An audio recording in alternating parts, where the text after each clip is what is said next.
Palangka Award. Ito ay isang pinakabantog at pinakamatagal na gawad pampanitikan at binansagang gantimpalang Pulitzer ng Pilipinas. Ito ay ginawa upang pagpaalala kay Don Carlos Palangka para sa panitikan o gawad palangka. Ito ang pinakamataas na parangal sa panitikan ng bansa sa kataasan ng prestihiyo. Ito ay ginaganap lamang sa Pilipinas bilang pagkilala sa mga manunulat ng panitikan. Ang mga nagwagi ay kadalasang kasama sa kompetisyon bilang mga nauna ng nalathala o kaya naman nasaan yung manuskrito ito. Magandang araw sa inyong lahat. Ngayon narito tayo upang talakayin ang mahalagang kontribusyon ng mga manunulat sa Pilipinas ng mga tula at ang kanilang papel sa paghubog ng ating kultura at identidad. Ang mga manunulat na ito ay hindi lamang mga tagapagkwento, sila rin ay mga tagapagsalaysay ng ating kasaysayan, nagdadala ng mga kwentong puno ng karanasan, pananaw at damdaming Pilipino. Ating diskusyon tungkol sa mga taong nanalo sa Palangka Awards, nais kong ipaalala ng ating pag-uulat ay hindi nakabatay sa pagkasunod-sunod ng taon ng kanilang pagkapanalo. Layunin natin na bigyang diin ang kanilang mga kontribusyon sa panitikan at ang mga natatanging kwentong kanilang ibinahagi, anuman ang taon ng kanilang pagkilala. Mahalaga ang bawat isa sa kanila at ang kanilang mga akda ay nagbibigay inspirasyon sa maraming tao. Kaya't samahan niyo akong suriin ang kanilang mga obra at ang epekto nito sa ating kultura at lipunan.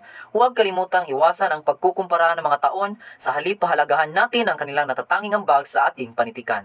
Salamat. Sa ating pag-uulat, tatalakayin natin ang ilan sa mga pinakamahuhusay na manunulat sa ating kasaysayan. Mula sa klasikong manunulat noong 1964 hanggang 2024, mga makabagong boses na patuloy na nag-aambag sa ating panitikan. Kilalanin natin sila sa kahusayang naiambag sa ating panitikan na madalas ay sumasalamin sa ating mga pag-asa, pangarap at laban. Mahalagang bigyan diin na ang kanilang mga akda ay nagsisilbing inspirasyon sa susunod na henerasyon ng mga manunulat at mambabasa. Sa kanilang mga tula, nakikita natin ang ating sarili at ang ating mga karanasan bilang mga Pilipino. Halina't sama-sama nating ipag-iwang at kilalanin ang mga manunulat na ito na patuloy na nagbibigay buhay sa ating panitikan at nag-aangat ng ating pambansang kamalayan. Nanguna sa listahan si Abueg Jose Marte, taon 2014, pamagat Musikerong Bulag, Award, 3rd prize. Nasa listahan rin si Agolto Thomas F., taon 1989, pamagat ng kanyang tula Batanes at iba pang pulo at ang kanyang award na tanggap ay 1st prize co-winner. Si Agolto Tomas pa rin, taon 1984, pamagat Bakasyonista at iba pang tula. Ang award na kanyang natanggap ay 1st prize. Isa pang tula niya noong 1981, pamagat Lagi na'y kailan kong gumising ng maaga at iba pang pagdidili-dili. Ang kanyang natanggap na award ay 2nd prize. Kasama rin si Almario Virgilio S., taon 1984, pamagat ng kanyang tula Isang Mamamayan ng Lungsod at iba pang tula. At ang kanyang natanggap na award ay 2nd prize. Si Almario Virgilio S. pa rin, taon 1970, pamagat ng kanyang tula, Peregrinacion at iba pang tula, at ang kanyang natanggap na award ay 1st prize. Nasa listahan rin si Alquesola Vijae Orquea, taon 2016, pamagat ng kanyang tula, Awit ng Bakwit, at ang kanyang natanggap na award ay 3rd prize. Ito ay tula para sa mga bata. Si Alquesola Vijae Orquea pa rin, taon 2014, pamagat ng kanyang tula, Sa Tuwing Ikaw ay Tahimik at Mga Tinig ng Mga Batang Tinutukso. Ang natanggap niyang award ay 2nd prize, ito pa rin ay tula para sa mga bata. Si Alquesola pa rin, taon 2014, pamagat ng kanyang tula, Paglasa at Pansamantala, at ang natanggap niyang award ay 1st prize. Nanalo rin sa Alvarez Donato Mejia, taon 1989, pamagat ng kanyang tula, San Isidro Safe House, Mga Panaginip at iba pang tula. At ang kanyang natanggap na award ay 2nd prize co-winner. Nanalo rin si Alvero Luwalhati, taon 1975, pamagat ng kanyang tula, Isang Tingkal na Alabok, at ang kanyang natanggap na award ay special prize. Nakatanggap din ng Palangka Award si Andres Alan John, taon 2019, pamagat ng kanyang tula, Yaong Hindi Maaaring Hawakan ng Buo, at ang kanyang natanggap na award ay 3rd prize. Si Andres Alan John pa rin, taon 2016, pamagat ng kanyang tula, Pagsisiyasat sa Sugat, at ang kanyang natanggap na award ay 3rd prize. 4 ang napanalunang Palangka Award ni Angeles Mark Anthony S. Ang una niyang napanalunan ay noong 2018. Ang pamagat ng kanyang tula ay Ang Babae sa Balangkiga at Iba Pang Tula. At ang natanggap niyang award ay second prize. Ang pangalawa niyang napanalunan ay taong 2016. Ang pamagat ng kanyang tula ay Di Lang Lalang at ang natanggap niyang award ay first prize. Ang pangatlo niyang napanalunan ay noong taong 2013 at ang pamagat ng kanyang tula ay Asal Hayo at ang natanggap niyang award ay nasa second prize. At ang panghuli at ang pang-apat niyang napanalunang award ay noong 2010. Ang pamagat ng kanyang tula ay Encantado at ang natanggap niyang award ay nasa third prize. 7 Palangka Award ang napanalunan ni Año Nuevo Rebecca T. Ang una sa kanyang napanalunan ay taong 2007. Ang pamagat ng kanyang tula ay Paglingon sa Pag-asa at Iba Pang Tula at ang kanyang napanalunan ay second prize. Ang ikalawa naman ay taong 2006. Ang pamagat ng kanyang tula Sa Tanda ng Pagsisimula ng Buhay at ang kanyang natanggap na award ay first prize. Ang ikatlo naman ng tanggap niyang award ay noong 2005 at ang pamagat ng kanyang tula ay Buong Buo at ang natanggap niyang award ay second prize. Ang ikaapat naman na kanyang napanalunan ay noong 2001. Ang pamagat ng kanyang tula ay Nakatanim na Granada ang Diyos at ang award na kanyang natanggap ay second prize pa rin. Ang ikalima niyang napanalunan ay noong 2000.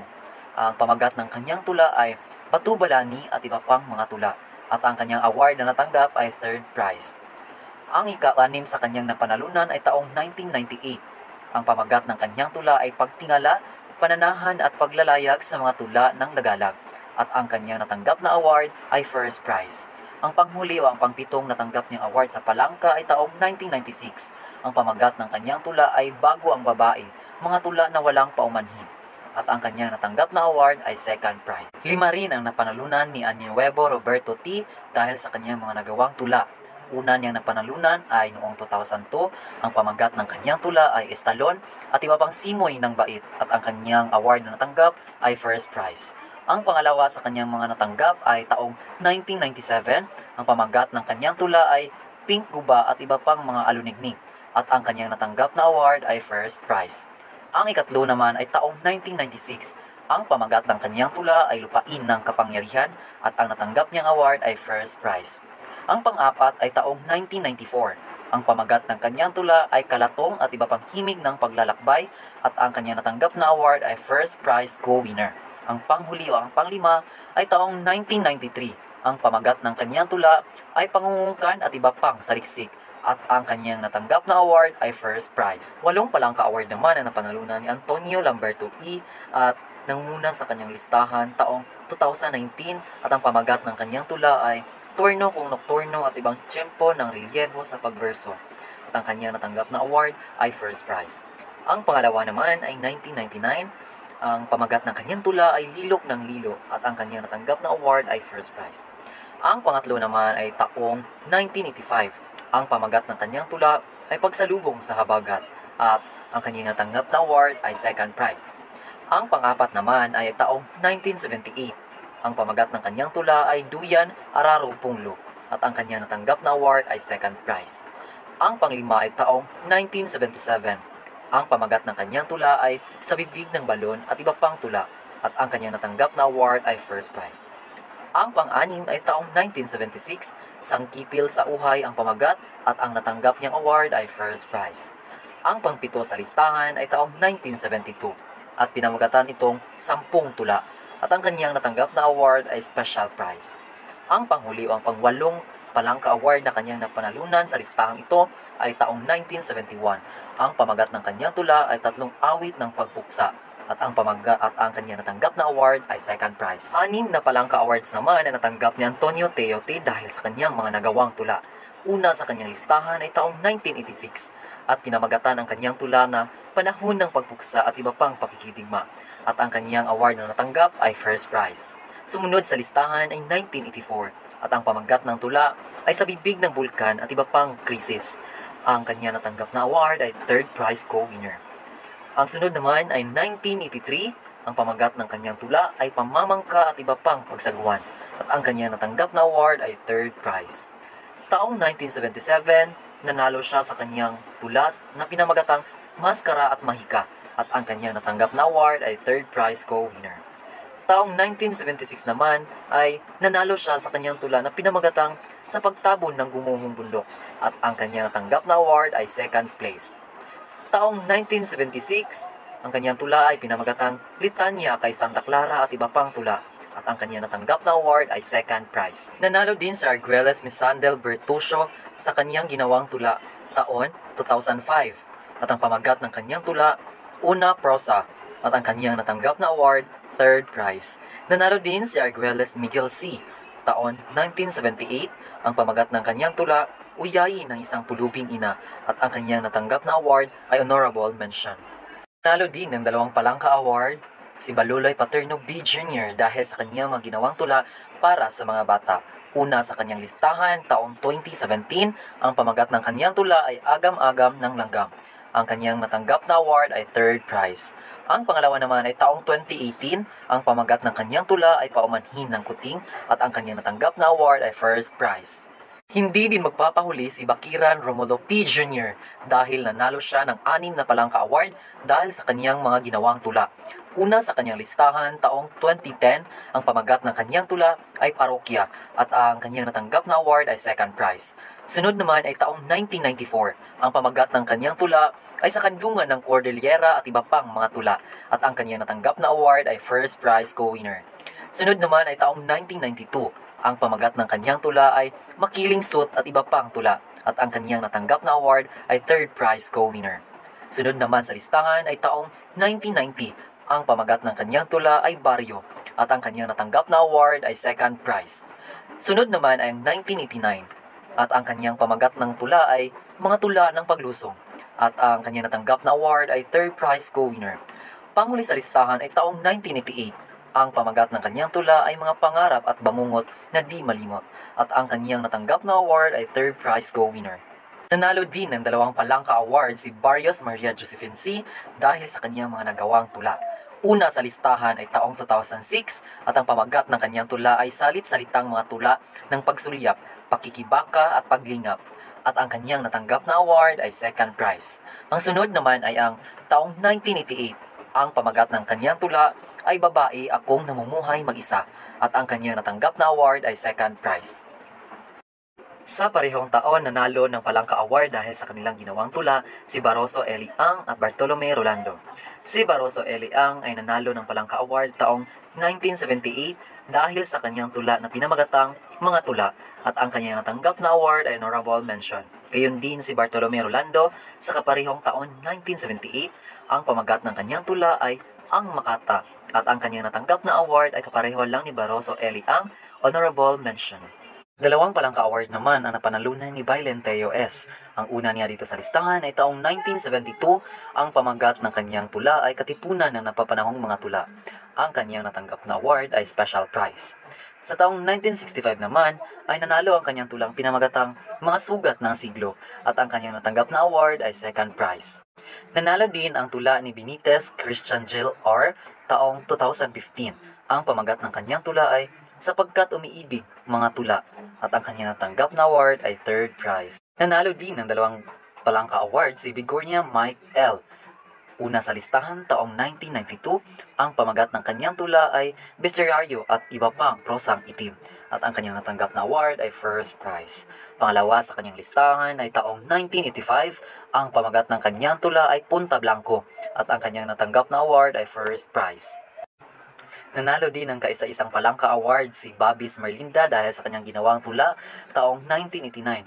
Ang pamagat ng kanyang tula ay Lupang Di Hinirang at ang kanyang natanggap na award ay second prize co-winner.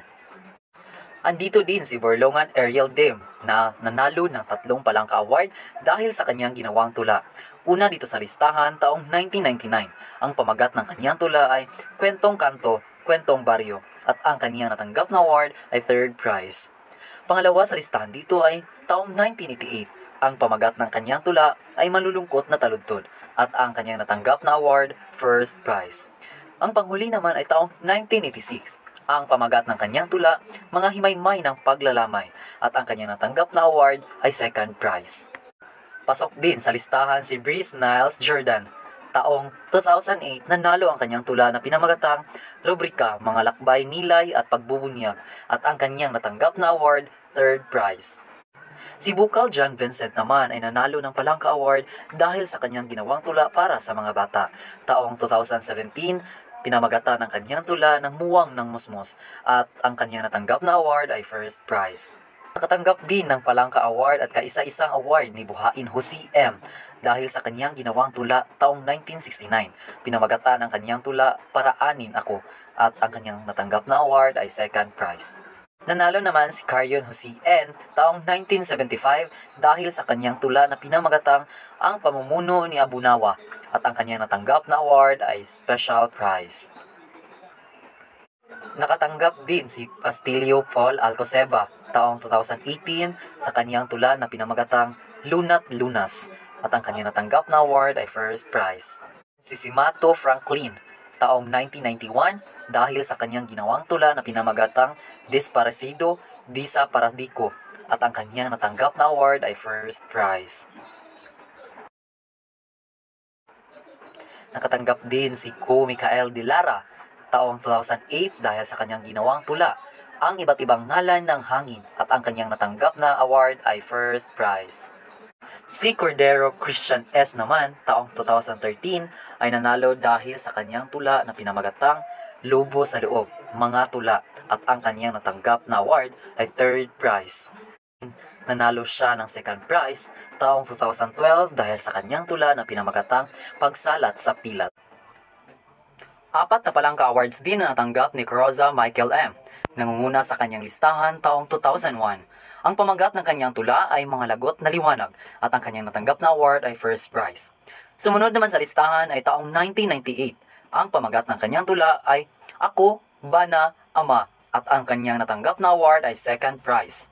Taong 1991 naman, ang pamagat ng kanyang tula ay Putol at ang kanyang natanggap na award ay Honorable Mention.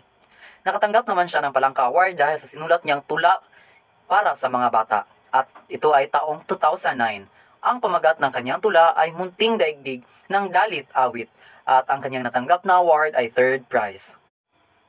Kaisa-isang award naman na natanggap ni Cruz Alberto S. taong 1975 dahil sa kanyang isinulat na tula na pinamagatang Sino ang Bulag at iba pang tula at ang kanyang natanggap na award ay Special Prize.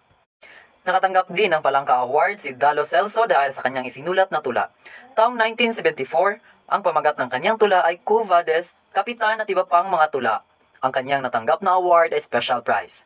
Ganon din si Dandan Pedro S. dahil sa kanyang isinulat na tula. Taong 1974, ang pamagat ng kanyang tula ay Tinig sa Bagong Panahon at ang kanyang natanggap na award ay Special Prize. Kaisa-isang award din ang natanggap ni Diosman Alberto F. dahil sa kanyang isinulat na tula. At taong 1979, ang pamagat ng kanyang tula ay Kahit Ka Man, Hostess at iba pang mga tula at ang kanyang natanggap na awards naman ay 1st prize. Nanalo din si De La Cruz Calvin taong 1997 sa kanyang tula na pinamagatang Larong Bata at ang kanyang natanggap na award naman ay 2nd prize. Kagaya ng mga nabanggit sa mga taong nauna, kaisa-isang award din na natanggap ni De La Cruz Krista ay taong 2015 dahil sa kanyang isinulat na tula na pinamagatang Mula sa Silong at ang kanyang natanggap na award ay 1st prize. Andito din si De La Cruz Vic taong 1966 sa kanyang tula na pinamagatang Lagos at ang kanyang natanggap na award ay 2nd prize. Tula din ang napanalunan ni De La Cruz Rogelio Jr. taong 2017 sa kanyang tula na pinamagatang Tanghod at Iba Pang Paghihintay at ang kanyang natanggap na award ay 3rd prize. Andito din sa listahan si De La Rosa J.J. Alvarez taong 1991 sa kanyang tula na pinamagatang Hari ang Ari at ang kanyang natanggap na award ay 2nd prize co-winner. Nanalo naman si Dormiendo Abner taong 2015 sa kanyang tula na pinamagatang Sa Antipolo Pa Rin ang Antipolo at ang kanyang natanggap na award ay 2nd prize. Magpapahuli ba rito si Dumlao Emmanuel V. taong 2006 sa kanyang tula na pinamagatang Salamangka ng San Telmo at ang kanyang natanggap na award ay 3rd prize. Mamangha sa 3 Palangka Awards naman ang napanalunan ni Evasco Eugene Y. Taong 2013 sa kanyang tula na pinamagatang Harana ng Kuliglig at ang kanyang natanggap na award ay 1st prize. Taong 2011 sa kanyang tula na pinamagatang Isang Mabalahibong Bugtong at ang kanyang natanggap na award ay second prize. At ang tulang ito ay tulang pambata.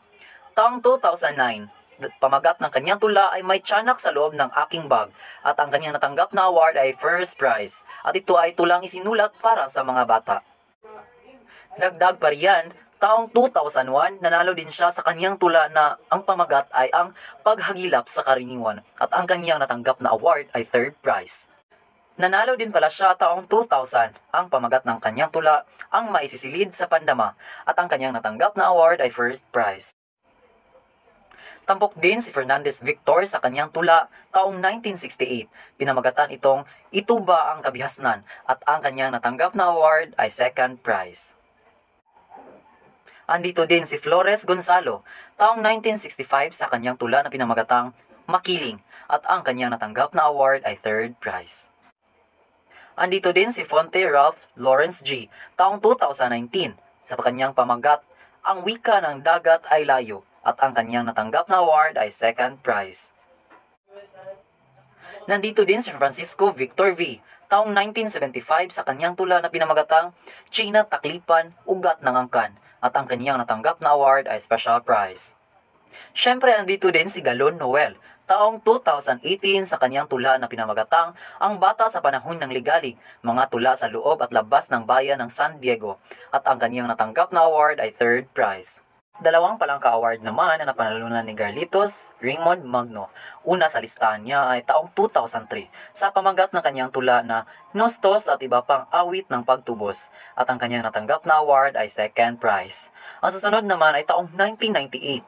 Ang pamagat ng kanyang tula ay Kwadernong Rosas ng Pagdating at Paglisan at ang kanyang natanggap na award ay third prize. Kaysa isang Palangka Award din ang natanggap ni Guzman Gloria Villaraza taong 1975 sa kanyang tula na pinamagatang Namimintana Ako at ang kanyang natanggap na award ay special prize. Tatlo naman ang panalunang Palangka Award ni Gervasio German V dahil sa kanyang ginawang tula. Ang dalawa rito ay tula para sa mga bata. Una sa listahan ay taong 2019. Ang pamagat ng kanyang tula ay Ang Totoo, Raya, Ang Ulan ay Luha ng Bituin at ang kanyang natanggap na award ay third prize. Ang pangalawa rito ay taong 2016. Ang pamagat ng kanyang tula ay Ang Totoo, Raya, Ang Buwan ay Itlog ng Butiki at ang kanyang natanggap na award ay first prize. Ang huli naman niyang napanalunan ay taong 1994. Ang pamagat ng kanyang tula ay Huling Hirit ni San Jose at iba pang tula at ang kanyang natanggap na award ay second prize. Nanalo din ng isang Palangka Award si Gracio Jerry V dahil sa kanyang ginawang tula. Taong 2002, pinamagatan itong Sinaunang Pag-ibig sa Apoy at ang kanyang natanggap na award ay third prize. Sa tatlong Palangka Award ang natanggap ni Javier Alwin C. Una sa listahan taong 2009. Ang pamagat ng kanyang tula ay Yaong Pakpak na Binunot sa Akin at ang kanyang natanggap na award ay second prize. Sunod sa listahan ay taong 2003. Ang pamagat ng kanyang tula ay Ang Magneto sa Gitna ng Aking Daigdig at ang kanyang natanggap na award ay first prize. Taong 2000. Ang pamagat ng kanyang tula ay Ang Pasipiko sa Loob ng Aking Maleta at ang kanyang natanggap na award ay second prize. Kaysa isang tula rin ang naipanalo ni Juan Benigno R. Taong 1981, ang pamagat ng kanyang tula ay Kaya Bang Ipiit at Sa Katanuran ang Isang Gunita at iba pang mga tula at ang kanyang natanggap na award ay third prize. Lacaba Jose F. 1983 sa panahon ng ligalig, first prize tula. Mabanglo Ruth Elinia S. 1995, Bayan ng Lungate, Bayan ng Pighati at iba pang tula, first prize tula. Mabanglo Ruth Elinia S. 1990, Anyaya ng Imperialista sa iba pang tula, first prize tula. Mabanglo Ruth Elinia S. 1987, Mga Liham ni Pinay at iba pang tula, first prize tula. Mabanglo Ruth Elinia S. 1973, Dalit Puri at iba pang tula, third prize tula. Mabanglo Ruth Elinia S. 1972, Caloocan Balada ng Duguang Tinig, special prize tula. Makez Reagan R. 2009, Ilang Sandali Makalipas ang Huling Araw ng Mundo, first prize tula. Mamaril David T. 1983, Basal ang Bungo Ko at Iba Pang Tula. Second prize, tula. Mga Has Rogelio, 1971, Mga Duguang Placard at Iba Pang Tula. First prize, tula. Mga Has Rogelio, 1966, Tinig Mulak sa Kung Saan. Third prize, tula. Maranan Aida Santos, 1987, Bangungot ng Lungsod at Iba Pang Tula. Third prize, tula. Maranan Edgardo B., 1987, Namulandayan. Second prize, tula. Maranan Edgardo B., 1982, Balada sa Baklad sa Darating na Liwanag. Third prize, tula.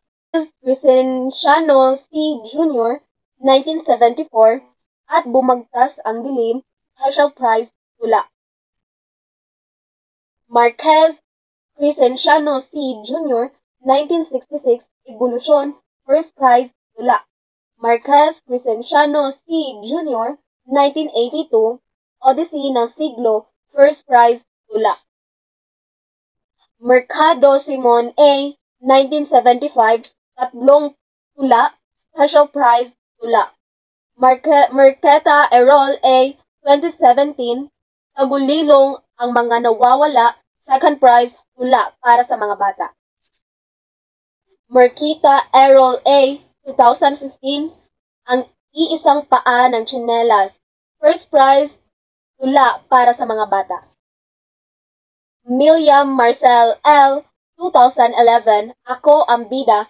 First prize, tulang pambata. Monleon Fernando B., 1964, Alamat ng Pasig. First place, tula. Nadera Victor Emmanuel D. Jr., 1992, 15 lamang. Second prize, tula. Natividad Rolando T., 1978, Inspirasyon. Honorable Mention, tula. Olgado Oriando, 1980, Sa Kupetang Litro, Ang Alak ay Krudo at Iba Pang Tula. Second prize, tula. Ortez Will P., 2010, May Puso ang Saging. Third prize, tulang pambata. Panganiban Mendoza Jean, 2003, Ilang Pagsasanay sa Pangungulila. Third prize, tula. Pantalyon Martin D., 1968, Cactus ng Bungo. Third prize, tula.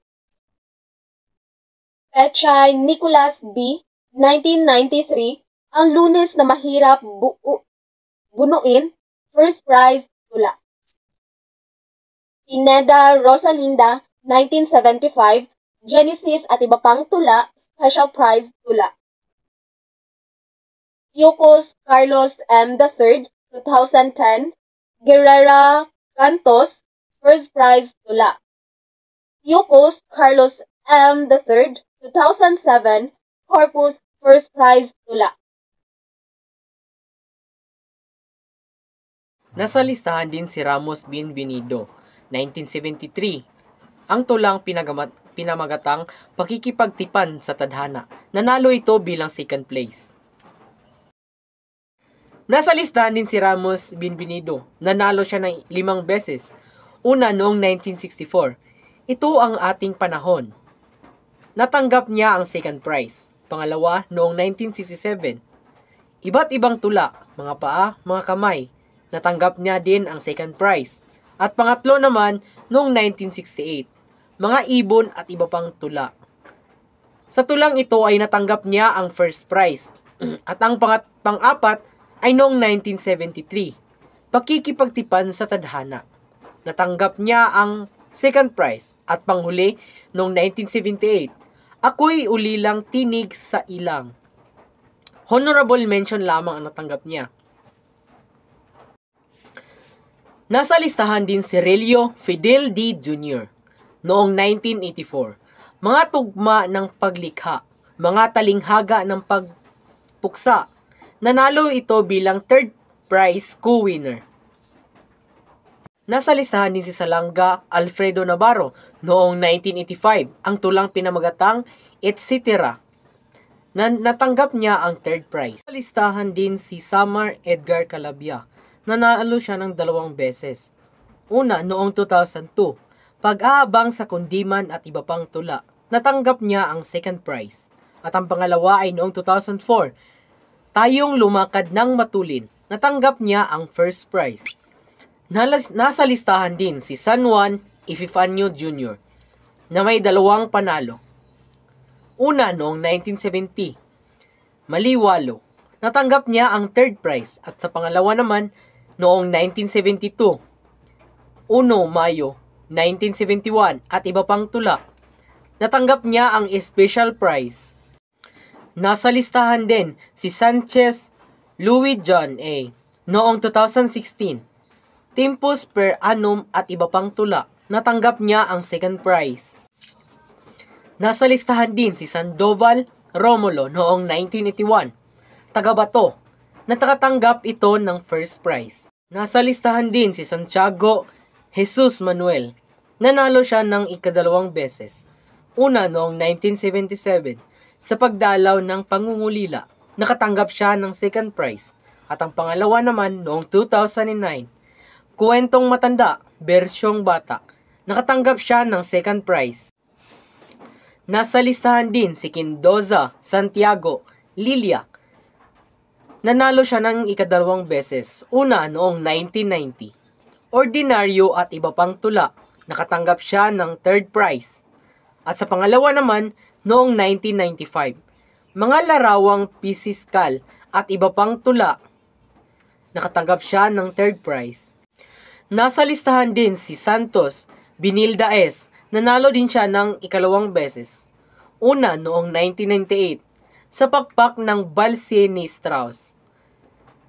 Natanggap niya ang third prize co-winner. At ang pangalawa naman noong 1994. Kay Tufo na makaunawa sa hindi ko babanggitin sa mga taludtod na ito. Nakatanggap siya ng third prize co-winner. Nasa listahan din si Santos Romeo G. noong 1989, Ang Aking Mga Kapatid. Nakatanggap siya ng third prize co-winner. Nasa listahan din si Silvestre Anisito noong 1969, May Luha ang Tula. Nakatanggap siya ng first prize. Nasa listahan din si Solano John Patrick F. noong 2016, Tiniklop-tiklop na bugtong. Nakatanggap siya ng second prize. Nasa listahan din si Tabinas Jason G. noong 2017, Na Inyong Ikinalulunod. Nakatanggap siya ng second prize. Nasa listahan din si Tiborcio Maral. 4 na beses siyang nanalo. Una noong 1975. Nagbabalik ang Dakilang Mga Gabi. Nakatanggap siya ng special prize. Pangalawa, noong 1979. Ngayon, Ang Daigdig at Iba Pang Tula. Nakatanggap siya ng second prize. At sa pangatlo, noong 1980, Mga Talababa ng Panahon. Nakatanggap siya ng third prize. At sa panghuli, noong 1982, Tula ng Aking Panahon. Nakatanggap siya ng second prize. Nasa listahan din si Tinio Rolando S. Nanalo siya ng 3 beses. Una, noong 1972, Sit-Sit sa Kuliglig. Nakatanggap siya ng special prize.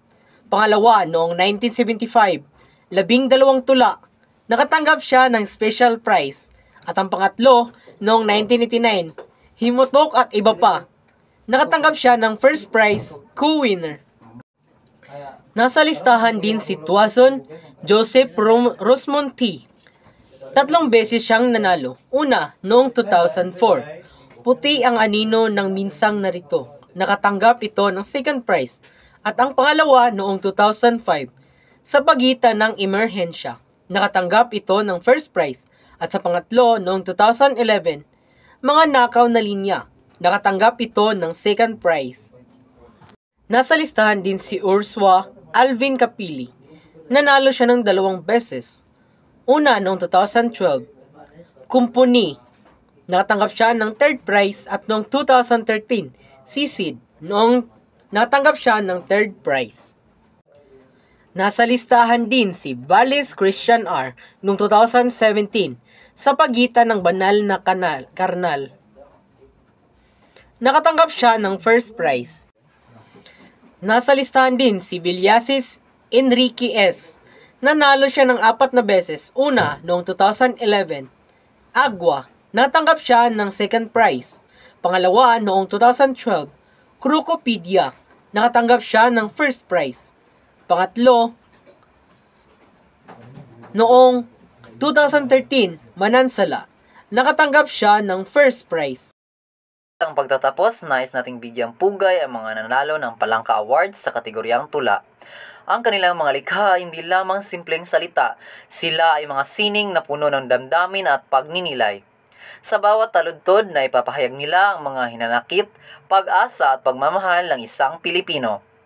Ang kanilang mga tula ay nagsisilbing inspirasyon at pagninilay-nilay para sa marami sa atin na nagdadala ng mga mensahe ng pagkakaisa, pag-ibig sa bayan at pag-unawa sa sarili.